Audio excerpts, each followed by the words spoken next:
بہت اچھا مشترکہ نظام زندگی بہت اچھا تھا جب ایک دوسرے کے حقوق کا پتہ تھا. اب حقوق کا نہیں پتہ، لہٰذا ادھر سے آگ، ادھر سے آگ، ادھر سے آگ، ادھر سے آگ.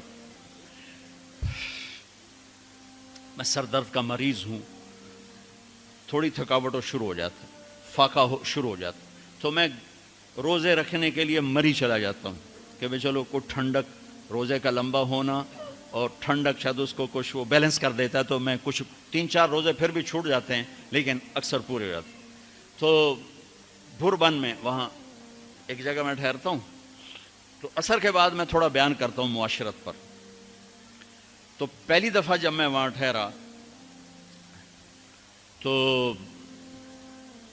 8ویں دن امام مسجد کی بیوی آئی ہمارے پاس، میری بیگم کے پاس، کہ جی بیگم صاحب میں نے آپ کا اور مولانا کا شکریہ ادا کرنا ہے کہ آج میری زندگی کا پہلا ہفتہ ہے میرے خاوند نے مجھے مارا نہیں.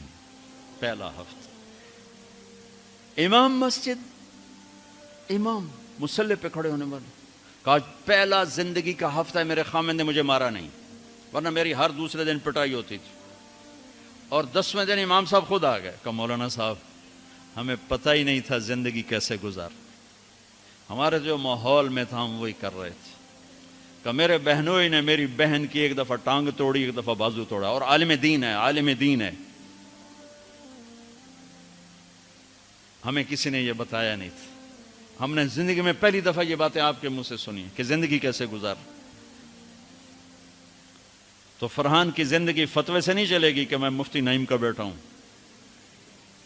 یہ تو حسن اخلاق سے چلے گی، میٹھے بول سے چلے گی. میرے نبی حضرت عائشہ کو لقمے بنا کے کھلاتے تھے، کوئی اظہار عشق تھا، اللہ کی قسم اظہار تعلیم تھا، تعلیم تھی. سکھایا کہ زندگی گزارنی کیسے. ان کو آٹا گوندھ کے دیتے تھے، چونکہ ابھی شروع میں ان کو آٹا گوندنا نہیں آتا تھا، تو آٹا گوندھ کے دیتے تھے. اور عرب بڑی بڑی بوٹیاں پکاتے تھے، تو حضرت عائشہ بوٹی اٹھا کے ایسے نوچتیں اور پھر رکھ دیتیں. تو اللہ کے نبی بوٹی اٹھا کر جہاں سے حضرت عائشہ نے نوچا ہوتا تھا وہاں سے نوچ نوچ کے دکھا کے کھاتے تھے. میرے رب کی قسم اظہار یہ ہمیں تعلیم دی ہے کہ زندگی کیسے گزاریں. پھر بڑے بڑے پیالے ہوتے تھے پانی پینے کے، چھوٹے گلاس نہیں. چھوٹا گلاس تو بخل کی نشانی، اب تو اور چھوٹے ہو گئے کہ کپ کو گلاس بنا دیا. میرے بچپن میں مجھے یاد ہے اتنا بڑا گلاس ہوتا تھا، اور ڈیرے میں جتنے مہمان ہوتے تھے، کچی سڑکیں ہوتی تھیں، مہمان کو ہمارے رشتہ دار یا دوست نہیں، راہگیر مسافر ہوتے تھے، ہر مہمان کو دودھ پلایا جاتا تھا رات کو.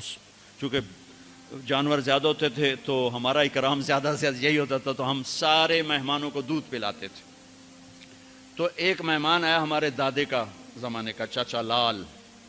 اب گلاس چھوٹے ہو چکے ہیں، تو وہ جب نوکر نے دودھ پیش کرنے کے لیے نا آگے بڑھا تو اس نے گلاس دے کر کہنے لگا پتر میں نہیں پیندا. سمجھ رہے ہو پنجابی سمجھ رہے ہو نا؟ پتر میں نہیں پیندا. اس نے کہا چاچا کیوں نہیں پینا ہے؟ کہ دو تو ود پیواں تے بے غیرت بنا تے دو نال میرا گزارا کوئی نہیں، لے جا.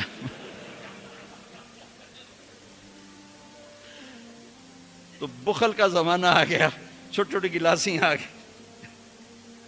تو بڑے بڑے گلاس ہوتے تھے، تو ہم عائشہ رضی اللہ عنہا پانی پی رہے ہیں، رکھ دیا. میرے نبی اٹھا کر جہاں حضرت عائشہ کے ہونٹ لگے ہوتے تھے وہاں ہونٹ رکھ کے پانی پیتے تھے. صرف تعلیم.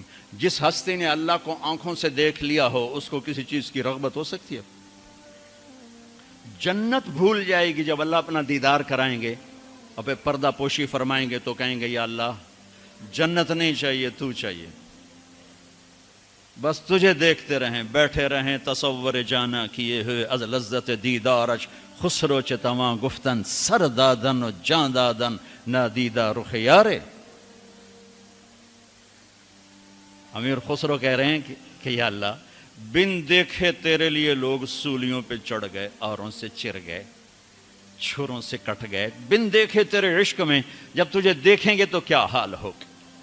از لذت دیدارش خسرو چتواں گفتن سر دادن و جان دادن نادیدہ رخ یار.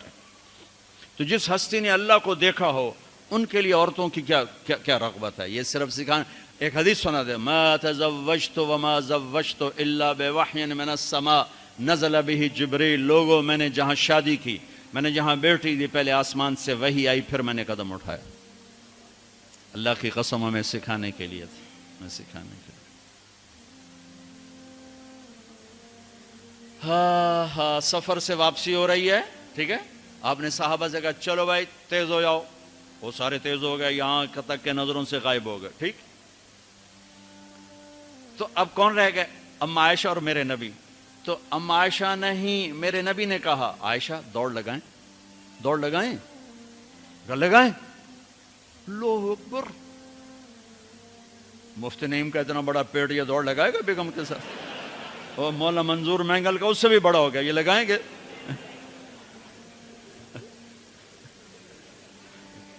تو عائشہ دوڑ لگائیں، کہا جی لگائیں۔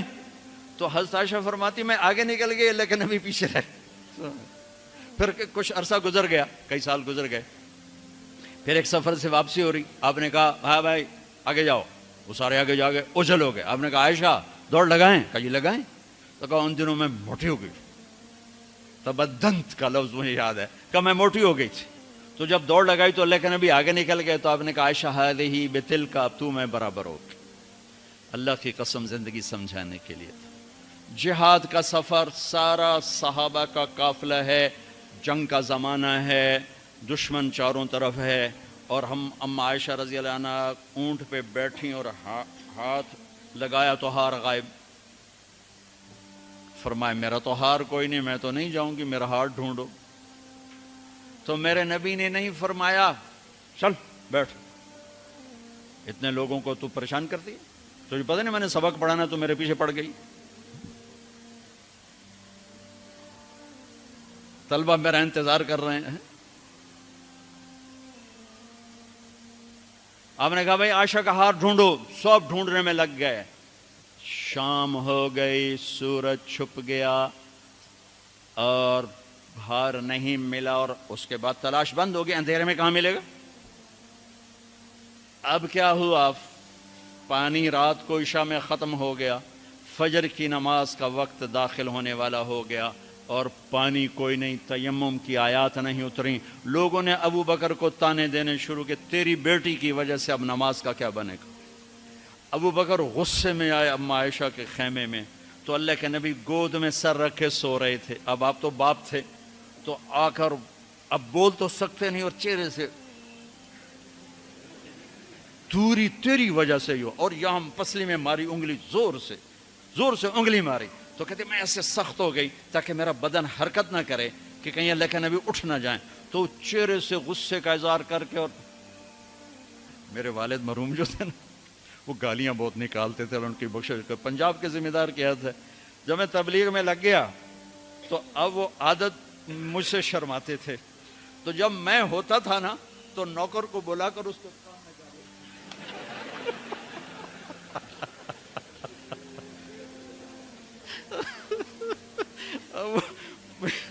جوانی کی عادت بڑھاپے میں تو جا نہیں سکتی تھی، تو پھر وہ آہستہ آہستہ گالیاں اپنا کوٹا پورا کر لیتے تھے۔ تو ابوبکر صدیق رضی اللہ عنہ میں کہ کہیں بھائی اللہ کا نبی اٹھنے کرتے رہو، انگلی مارتے رہے، تو اللہ نے آیات تیمم اتار دی۔ اس موقع پر تیمم کی آیات پہلی دفعہ 8000 سال میں یہ ہونے لگا ہے۔ بھلا مٹی سے آدمی صاف ہوتا ہے اور گندا ہو جاتا ہے؟ اللہ کہا نہیں نہیں، فتیمم، چلو تیمم کرو۔ اب سارے صحابہ میں خوشی کی لہر، اور سعد بن عبادہ کہنے لگے اے آل ابو بکر، یہ پہلی تو نعمت نہیں ہے جو تمہارے گھرانے کے طفیل ہمیں ملی ہے، اس سے پہلے بھی بڑی نعمتیں تمہارے گھر کی طفیل ہمیں ملی ہیں۔ اللہ نے تیمم کی آیت اتار دی۔ میرے نبی نے قافلے کو نہیں چلایا، یہاں تک کہ حضرت عائشہ نے کہا اچھا یا رسول اللہ اب چلیں، ہار کو چھوڑیں۔ پھر میرے نبی چلے، اور جب اونٹنی کو اٹھایا تو ہار اس کے نیچے پڑا ہوا تھا، وہ سارا باہر ڈھونڈتے رہے، ہار نیچے چلا گیا تھا گر کر۔ یہ میرے نبی کی زندگی ہے، یہ مینگل صاحب سے کہتا ہوں پڑھائیں، مفتی نعیم سے کہتا ہوں یہ زندگی پڑھائیں، کہ ان کی بیویاں ان کو دعائیں دیں، ان کے ماں باپ ان کو دعا دیں، ان کی اولاد ان کو دعا دے۔ وہ باپ نہیں ہے جس کو دیکھ کے بچے ڈر جائیں، وہ تھانے دار ہے، تھانے دار بیٹھا ہے۔ وہ استاد نہیں جس کو دیکھ کے شاگرد ڈر جائے، وہ تھانے دار ہے۔ وہ خامد نہیں ہے جس کو دیکھ کے بیوی سہم جائے وہ تھانے دار ہے. خامد وہ ہے جس کو دیکھ کے بیوی خوش ہو. باپ وہ ہے جس کو دیکھ کے اولاد خوش ہو. استاد وہ ہے جس کو دیکھ کے شاگرد خوش ہو. اپنے مصنوعی روب جمانا کہ استاد کی ہیبت ہونی چاہیے. ارے ہیبت، محبت ہونی چاہیے. محبت سے علم منتقل ہوتا ہے، ہیبت سے نہیں ہوتا. محبت سے جا کر فریکوینسی ملتی ہے، کال ملتی ہے، اور پھر جذبات منتقل ہوتے ہیں. تم ہیبت بٹھانے کے چکر میں